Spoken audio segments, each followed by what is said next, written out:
Tagumpay na buy-bust operation ang isinagawa ng pinagsamang puwersa ng Catanduanes Police Provincial Office, Provincial Intelligence Unit at Caramoran Municipal Police Station dakong alas 10 ng umaga nito lamang ika-4 ng Nobyembre taong kasalukuyan. Sa operasyon na isinagawa sa koordinasyon ng Philippine Drug Enforcement Agency Regional Office 5, naaresto ang isang individual na sangkot umano sa illegal na droga.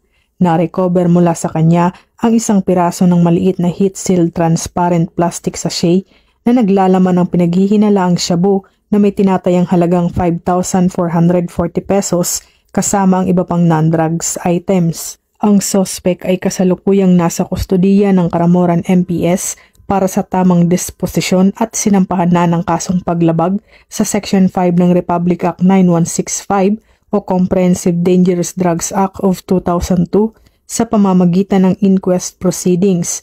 Patuloy ang PNP sa mahigpit na kampanya laban sa iligal na droga upang mapanatili ang kapayapaan at kaayusan sa lalawigan ng Catanduanes.